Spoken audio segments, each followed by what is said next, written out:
Thank you very much, and thank all of you for joining us this morning. Welcome. It is an honor to be here. Obviously, big things are happening abroad and here at home. So let's start with Ukraine. As you're well aware, before the Olympics, just at the Olympics, Xi and Putin, President Xi Jinping of China and Putin got together, formed an alliance aimed at the United States.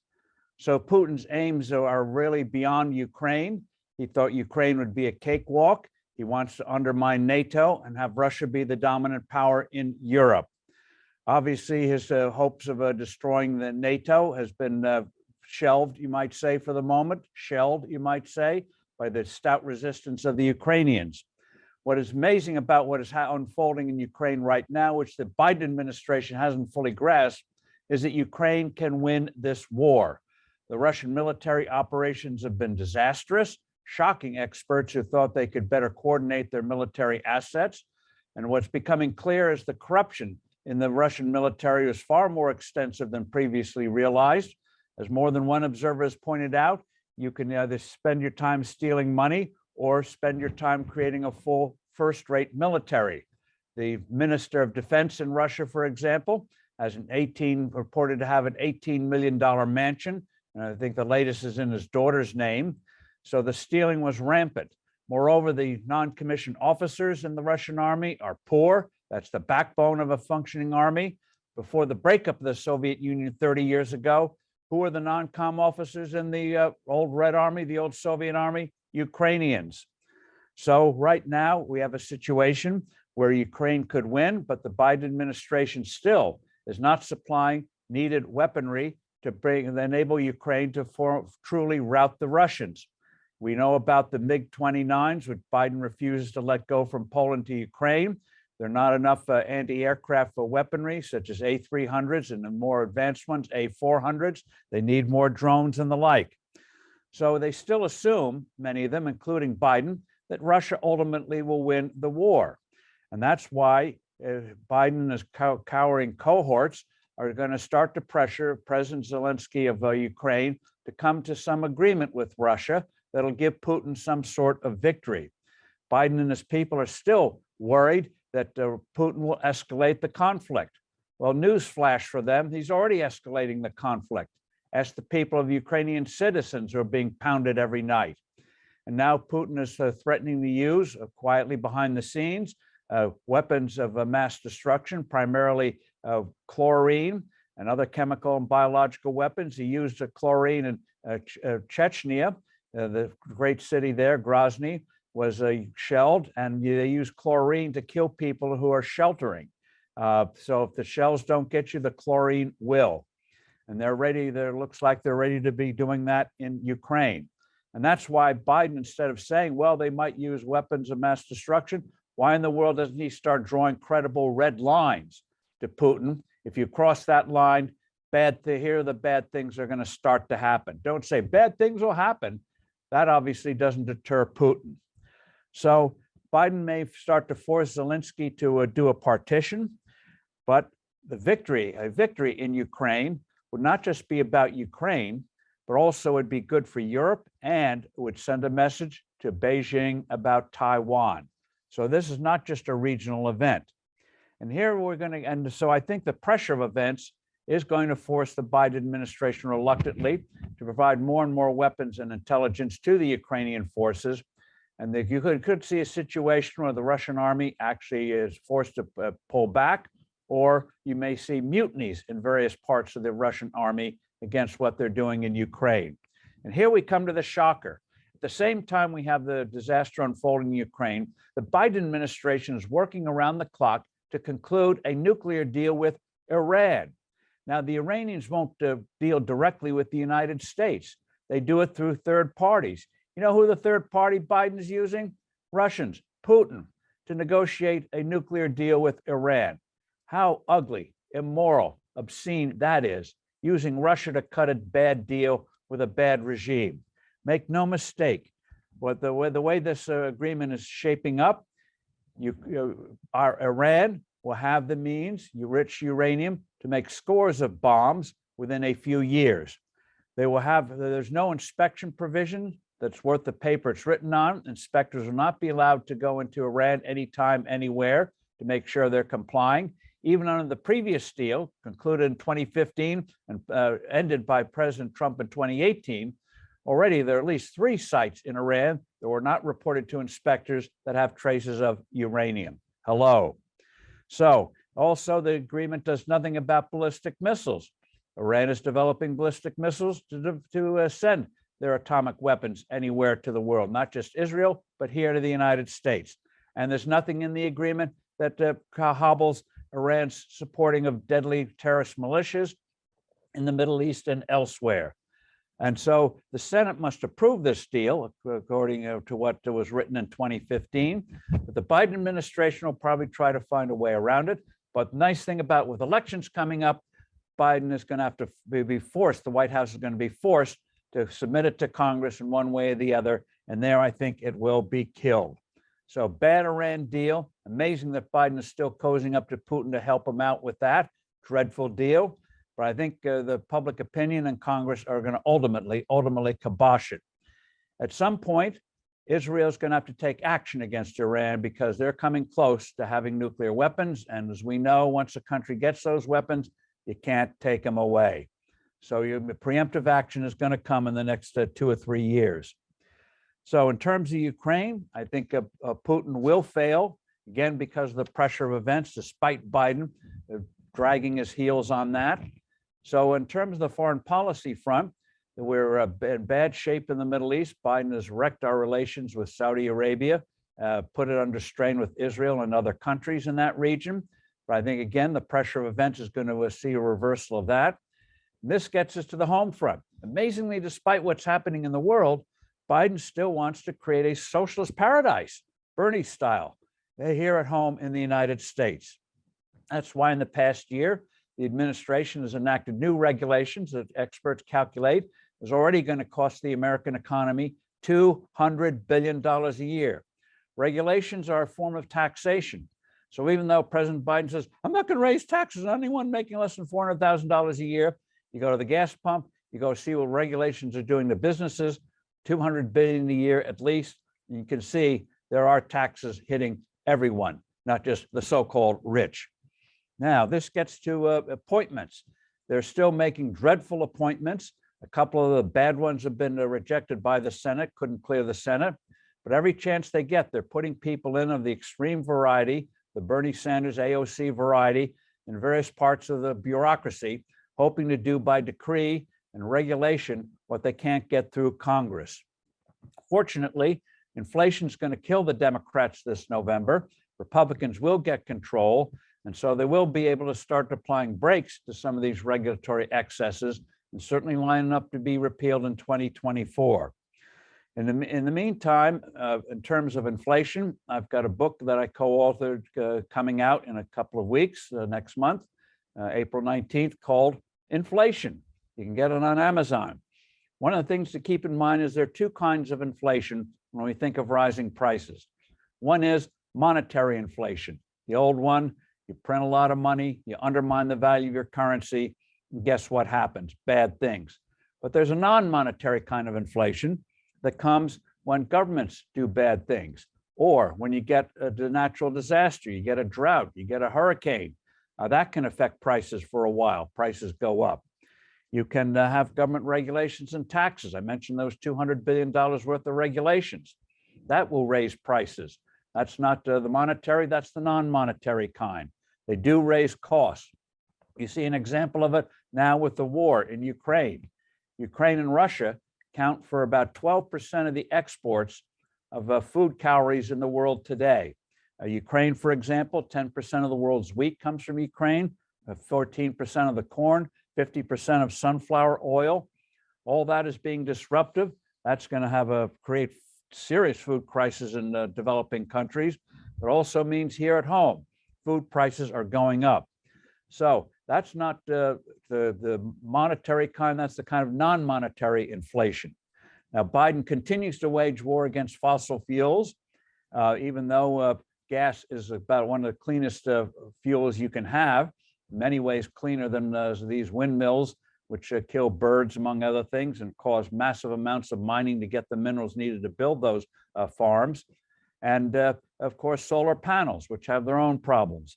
So we're getting hit by both monetary and non-monetary. China now on the non-monetary front has already shut down cities with 75 million people because of a new outbreak of COVID, including parts of Shanghai and other export cities. So that's going to be raising costs as well. Now, on the monetary front, the Federal Reserve started to undermine the value of the dollar, the integrity of the dollar, going back to 2018, which started to hit the economy in late 2019. And of course, when we got the COVID crisis in 2020. Now, in the past year, they've been printing vast amounts of money, $120 billion a month. As you know, when the Fed buys bonds, how does it pay for the bonds? It, in effect, creates the money out of thin air. They call up, say, Merrill Lynch, say, we have $1 billion worth of bonds. Merrill says, fine, here are the bonds. The Fed then says, look at your bank account, you now have $1 billion.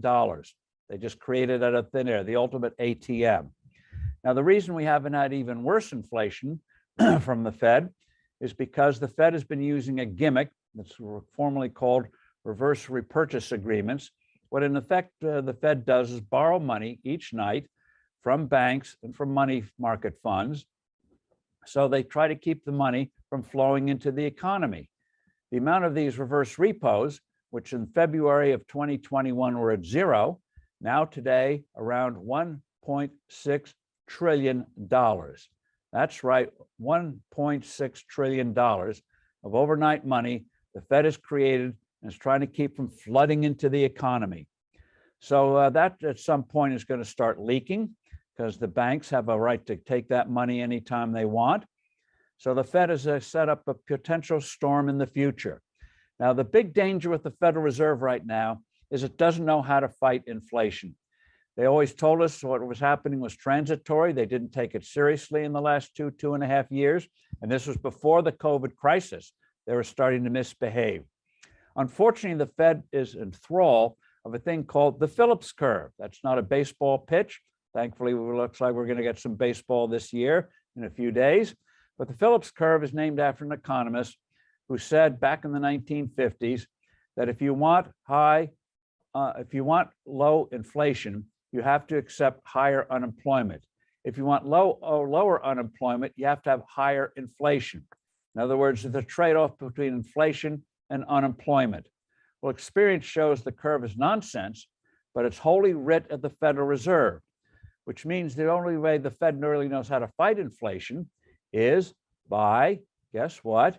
Slowing the economy down. That is, throwing people out of work, having higher unemployment. That's the only way they know how to fight inflation. They always talk about a soft landing. Great, but it's like a smacking the ground with no parachute. They've never been able to do it. They don't know how to fight inflation. So you're going to see the Federal Reserve starting to gum up the economy in the coming months and going into 2023. Interest rates, they're raising interest rates. The Federal Reserve, by the way, should not be in the game of focusing on trying to manipulate interest rates. Interest, as you know, is another word for rent. Interest is what you pay to rent money, borrow money from a lender. And so just as we all know, rent controls don't work. They distort. They do more harm than good. So too, the Federal Reserve putting rent controls on interest rates ends up doing more harm than good. The only question is how much harm does it do? So the Fed now is raising arbitrarily interest rates. And they're now talking about being more aggressive about interest rates, which tanked the markets yesterday. And so you see the two-year Treasury, which was once about 18 or 20 basis points, is now above 2%. The 10-year Treasury, which was hovering around 150, 160, is now over 230. And so interest rates are rising. The Fed has reduced its bond buying, which is why you're seeing the rise of those long-term interest rates. Commentators will tell you, well, the Fed can control short rates, but not long rates. The Federal Reserve has enormous influence on long-term interest rates by the bonds they buy each month. When they're buying over $1 trillion, $1.5 trillion worth of bonds each year, that has an impact on the long-term price of bonds. Now the Fed footprint there is receding, and you're starting to see those rates move up. Even though in an environment like this, you'd think people would be flooding into treasuries as a safety net. the opposite is happening. So a slowdown, thanks to the Federal Reserve mucking up, is coming. And with rising interest rates, what does that do? It raises the price of car loans. But also, millions of households are going to find out the monthly mortgage payments are going up. Most mortgages today are floating rates. Even if it's a 20 or 30-year mortgage, after a few years, they have resets baked into those mortgages where they can go up or down each year. Up until this year, those rates went down. A 30-year you could get for an effect at 2.5% or even under. Now that's over 4%. As these resets take place, watch out. You're going to see people starting to have to tighten their belts. Now, the good news is there's still plenty of liquidity out in the economy, but the economy itself is going to be faltering a bit, especially as those liquidity balances are drawn down. So what should the Federal Reserve do? Leave interest rates alone. They can set their short rates on what banks can borrow from the Fed, the rate, but that should be it. That should be it, what they call the discount rate. That should be it. Leave it alone, but they won't. They'll continue to manipulate, and they'll do it in a way that'll do the economy harm because, again, this rent is not being set by marketplace forces. This is being borrowed, in this case, borrowers and lenders. It's being done by diktats of a handful of people in Washington. The Fed also should be reducing its balance sheet. That is, reducing the size of its bond holdings and its short-term treasury holdings. When a treasury bond matures, the Fed should not renew it. It should just let the money flow back. And if starts to have a little bit of inflation, they can reel it in again. But again, let the market start working, but the Fed won't do it. The other thing that's going to be interesting in the next year or so is who's going to buy new treasury bonds. The federal deficit is probably still going to be $1 trillion, $1.5 trillion. Who's going to buy the bonds for those? Interesting question. So interest rates are going to be under severe pressure. Ultimately, what should happen, and we discuss this in the book, Inflation, is ultimately, and this will sound very strange today, and I advise you to be very discreet about this because it will get you shunned in polite company. Among economists, they'll probably try to poison your drink, and that is go to a gold standard. We had a gold standard for the first 180 years of our country's existence, from the 1790s to the 1970s. After World War II, the new system, the return to a gold system, was called the Bretton Woods system. The dollar was fixed to gold. And you know, between the late 1940s and the late 1960s, as the whole world, the developed world, with Europe and Japan, was on this gold standard, guess what was the average growth rate in the United States? 4.2%. And even before World War II, even with the Depression, even with Civil War and all sorts of turbulence, the US had the highest average growth rates in human history. So keep that number in mind, 4.2%. When we went off the gold standard in the early 1970s, guess what happened? The average growth rate in the last 50 years or so has gone from 4.2% down to 2.7%. Now, I hate to keep emphasizing these numbers, especially this early in the morning, but it's important. If we had maintained anything like that 4% growth rate that we did for the 20 years after World War II on the gold standard, you know, the economy today would be 50, 60% at least bigger. Instead of a household income, which had gone up to $66,000 before COVID, today, if we had had that average growth rate that we'd had, would be 110,000. Now imagine a family, instead of having 65, 66,000, having $110,000, how much better life would be. That's the long-term price when you have unstable money. Why? Because you get less productive investment, you have more uncertainty. So the facts speak for themselves. So on the inflation front, in terms of stocks, what does this mean for the stock market? Well, it means rocky times, especially if we don't get this inflation genie back in the bottle. For example, between 1982 and 1981, when we had the great inflation, inflation as measured by the CPI averaged about 9.2% a year. The S&P 500 did go up during that period with dividends and the like, but it went up only 5%, 5.2% a year. So even though the market, at least as measured by the S&P, the Dow is a different situation, even though the market may go up nominally, in real terms, it is declining over when you have a real inflation. It is declining. So when you look at stock indices in the next few years, beware. That index is not going to be as real as it was when we didn't have this kind of inflation. So in the terms of the stock market, what that means is you have to look at the market in two different ways. One is if you're in a retirement account, you're not about to draw it down. You're still relatively young. To me, anything below 70 is relatively young. But if you're in your 40s, 50s, 30s, whatever, you should stay invested in your retirement money. You should have a cash reserve because you never know what might be happening. But you should stay invested. Why? Because the amazing thing about this country, even though we get dreadful leaders like we do today, America ultimately comes back. And you're starting to see it happen already. So always have a cash balance of a reserve just in case. Even in your retirement fund, you should have a gold reserve, say 5-8%, just in case the authorities start misbehaving big time. But most of your money should be invested in equities. You're all familiar with dollar cost averaging. When the market takes a hit, it means in effect, if you're putting steadily money in, whether it's each pay period, each quarter, each year, whatever schedule you're on, you're buying more shares. And the arithmetic shows when the market goes up with dollar cost averaging, you are better off. You are doing better. So for retirement money, don't do much. Have your cash reserve, a little bit of gold. Stay invested, even though you're going to have some stomach turning declines from time to time. Now, for non-retirement, I would boost your gold reserves to 10%. Take a little bit of silver as well. This will sound a bit surprising, have a cash reserve because there are going to be opportunities created during this turbulent period. For example, defense stocks. What's going to be happening in the next few years, you're going to see a major turnaround in military spending. The Biden administration wanted to cut the defense budget, amazingly, despite a more uncertain world, especially from China. The Biden administration wanted to cut the budget in real terms. In the latest budget deal, pretty bad on the domestic side, but it did actually have a real increase in defense spending. So we're going to have, if we're serious about trying to keep a peaceful world and keeping the bad guys from getting bad ideas, we have to have a stronger military, just as we had under Ronald Reagan in the 1980s. Ronald Reagan's major military buildup then was a key factor in undermining the old Soviet Union and winning the Cold War. We can beat Putin, we can beat Xi, but you get peace through strength.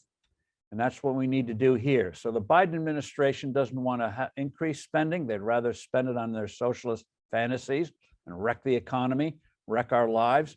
The fact of the matter is, it's going to be going up. And so you should not only look at traditional defense stocks like Raytheon, you should be looking, starting to do research on smaller companies that'll be giants because of their new technologies that they're going to be applying. You look at the microchip companies and the like, because they're going to be, those products are going to be needed, and weapon systems that we're going to be developing. So in terms of the stock market, you should realize that you are going to have a turbulent period, keep a cash reserve for opportunities, and so the other thing you should do is go for stocks that have traditionally a good dividend, not a high yield, because if you don't have earnings, that high yield is going to disappear, as we saw with AT&T. But you want stocks that have a record of good dividends over the years, and also several of them, because there's always going to be some companies that get in trouble, even though they had a great past with dividends, that are going to get in trouble, and that record will be broken. So you want really a dozen or so of those kind of stocks. There's some funds out there that do invest in high yield stocks, but make sure they're companies that are dynamic, that may look a little bit boring, but they do have the earnings, the cash flow to help to maintain those dividends, and you'll do okay. During that 1972-1981 period, for example, there are several funds that actually beat the market that were seemingly dull on paper, but had the right kinds of stocks. The other thing to keep in mind is this, and it's something that really gets to the art of investing. and that is someday we're going to conquer this inflation or get it under control. We will go ultimately to a gold standard. And what that means is that investments, some investments that did well during an inflationary period are not going to do well when inflation is conquered. We saw that vividly in the 1970s when oil stocks looked like they were going gangbusters, forest products, commercial real estate, and the like. And guess what happened? When inflation was conquered, oil, which had gone from $3 a barrel to almost $40 a barrel, went crashing down to $10, $12 a barrel before stabilizing at 2025. A lot of blood in the water from that. So things that do well during inflationary period, hard assets, beware. You're going to have to be nimble enough to start if you believe that the inflation, we discuss this in the book, is starting to be brought under control. The environment's going to change, and you have to change your portfolio to reflect that, or you're going to get unnecessarily hurt. This, of course, brings us to cryptocurrencies. Now, the other day, President Biden issued a long cryptocurrency executive order. And for at least initially, the crypto industry, the crypto world was very pleased. They thought they were going to get slammed, hit with a sledgehammer. Instead, the language was very moderate. It looked like there are going to be a lot of studies done. Things are going to be done in a nice, deliberate manner. And so cryptos thought, okay, we escaped a bullet on that one, at least for now. However, government is not going to take kindly to the growth of crypto world. Yes, they realize cryptos are here to stay. This industry is not going to disappear anytime soon. However, when you look at that order, when you look at that executive order, what do you find? We find in there that list of agencies that they're going to be involved in coming up with crypto regulations. So while they didn't say we're going to do away with crypto, they're involving government agencies that are going to take a hostile view to cryptos. You know, human nature being what it is. You don't like new things. You don't like things that you don't understand. And so just a list of some of the agencies that are going to be involved. The SEC, the FTC, OMB, that's the Office of Management and Budget, the Treasury Department, the State Department, the Defense Department, the Energy Department, the Council of Economic Advisors, and on and on and on.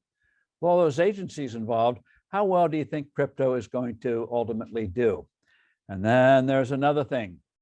Governments are beginning to wake up to the fact that with stable coins, as they develop, as they become more easy to use for payments and are tied to either a currency or to something like gold, they're going to become challengers to the government monopoly on the creation of money. Government monopoly on money is going to be challenged. And what that means is you're going to see a regulatory war, ferocious war, as the government tries to rein these things in. Turkey, for example, which is always trashing its currency, banned stable coins, because what was happening there was a stable coin during as the crisis heated up late last year and early this year, as people were going not so much to Bitcoin, they went to that too, but to stable coin fixed to the dollar or the euro, because they figured that would be better than sticking with their currency, the lira, but also it keeps the eyes of the government away. They want some privacy. So the crypto regulatory battle, even though the language of the Biden executive order was much milder than what the people had anticipated, make no mistake, these are two enemies, government and crypto. And while some regulation is needed, for example, if you say you have a crypto tied fixed to gold with gold reserves, you're going to have the proof that you actually have the gold to back the crypto, or your treasury dollars. You have the treasury to back up that stable coin cryptocurrency. So that's where we're going on the crypto front. Things are calm right now. However, that's just the calm before the storm. Now, with the election, the good news is elections are coming up, and Democrats are going to do poorly.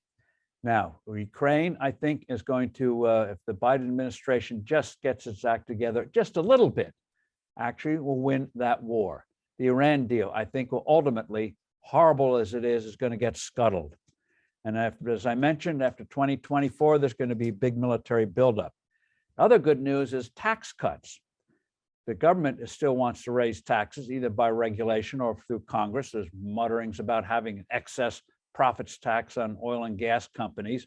There was talk of that. They had that back in the 1970s, saw how well that worked.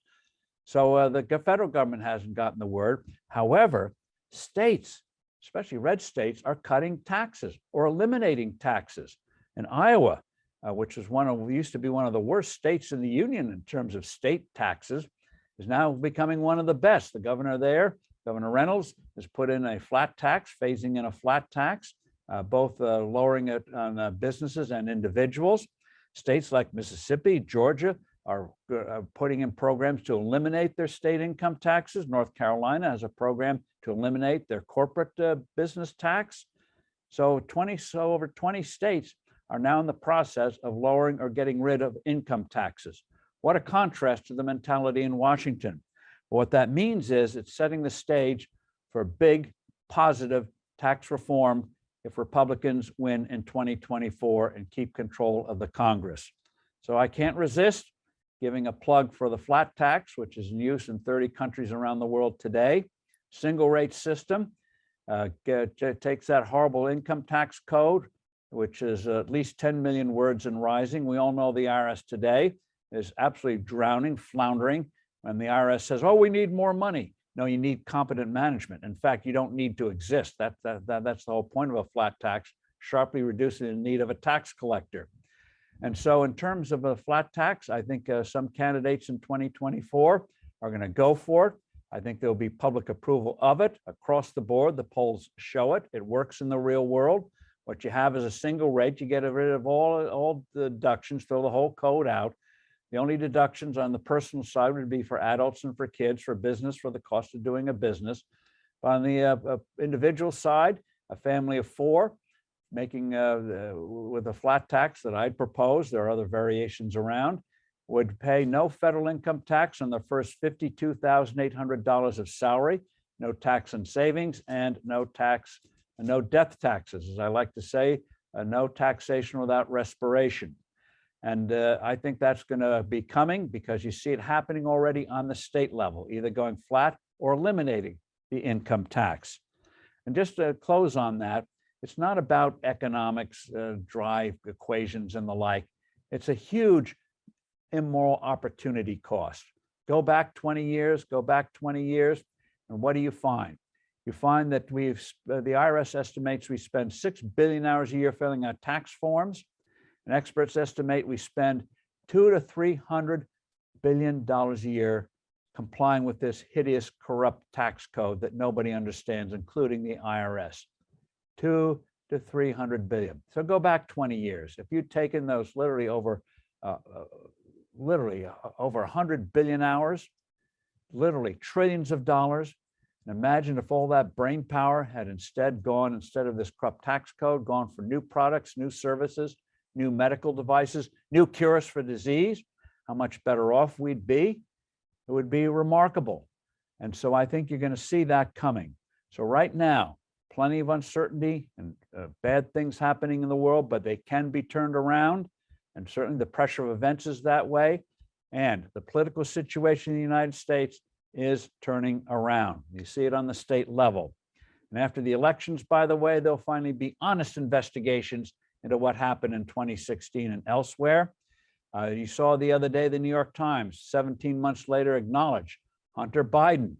That laptop turned out to be real. Now, why did the Times do this now? Because I think everyone realizes Hunter Biden's going down. And what that does to the presidency, who knows? But I think you're going to see indictments coming on that. And you're going to also see after the elections, honest investigations into what Dr. Fauci did or didn't do, what the CDC, FDA failed at. And also you're going to see energy changes. So with that, let's get to some questions. And thank you for your kindness and patience.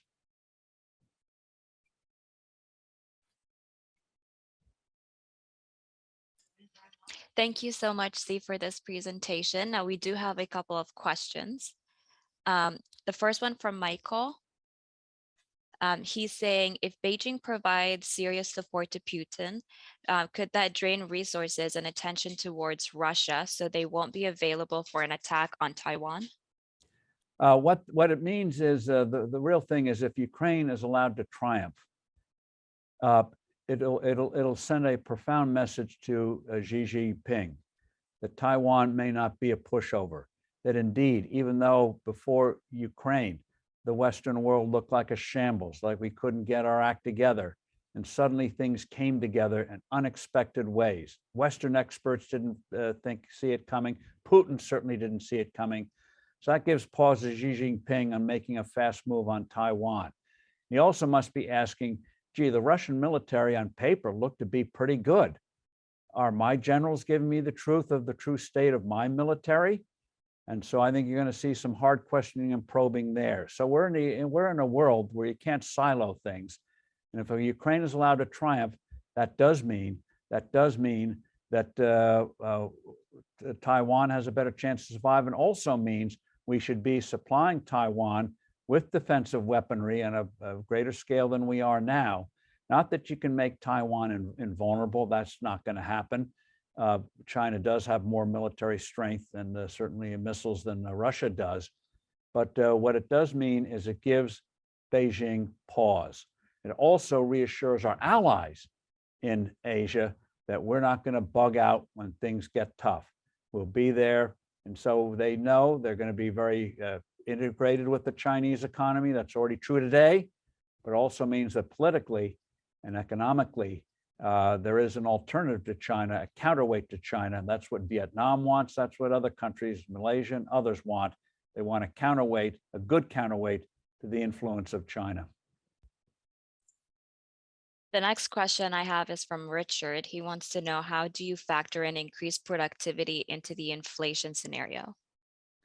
Well, increased productivity, of course, a wonderful thing about that, which throughout human history, it enables us to get more from less resources, which means more resources to produce newer resources, innovative things that hadn't been invented before.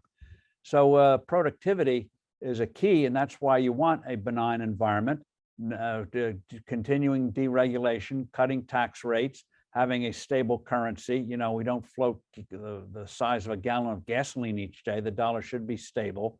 We do that, and it'll be a virtuous circle, Rick. It'll mean we'll get more productivity, which means lower prices and being able to get newer things, better things. I mean, who had a handheld that was a virtual supercomputer 25 years ago? Mark is asking, will the US lose the reserve currency due to the US poor monetary policies? The answer is ultimately yes, if we continue to have poor monetary policies. China and Russia have been trying to undermine the dollar, but for all the mistakes we've made, people still prefer the dollar, given the strength and creativity of the United States, than they do the ruble or the yuan.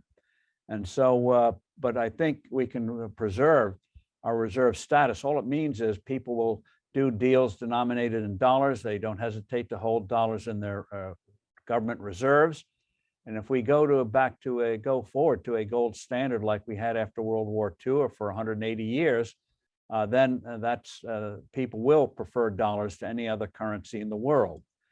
Just as many people like the Swiss franc. For the 100 years, the Swiss franc has done a better job of preserving its value than any other currency. So the money supply of the Swiss franc is huge, enormous given the size of its economy, but people trust it.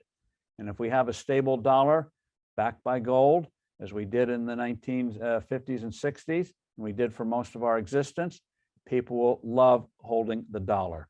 They'll trust it. And that's the key thing, trust.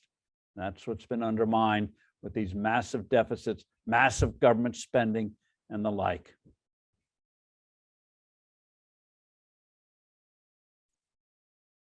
The next question I have is if you think precious metals will outlast the dollar.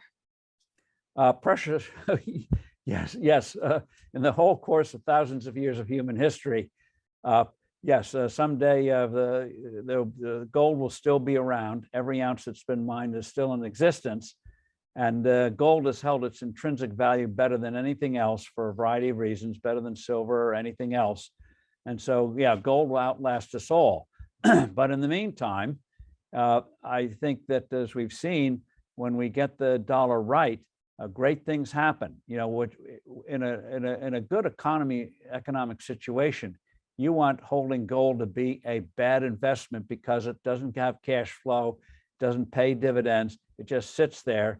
And nominally, when the Bretton Woods system was fixed at $35 an ounce, hard to believe that number today, was fixed at $35 an ounce, and it just stayed there. So if you held gold at a time when the stock market went up almost tenfold from the war, you would have lost out.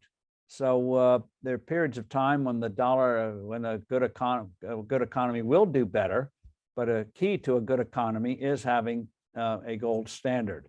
So don't always hold gold, just have it as a reserve during a turbulent time like this. But if we get to a period, as we've done before in our history, of a stable dollar, then you can safely invest in stocks and bonds. All right, that concludes our time. So thank you so much for joining us, Steve, today. And thank you for everyone who joined in and watched and asked really interesting questions. I do want to let you know that Steve will be joining us in person at our face-to-face Money Show Las Vegas, which is May 9th through the 11th. So please make sure to visit our website for more information on how to attend. And again, thank you everyone for joining us today. Thank you.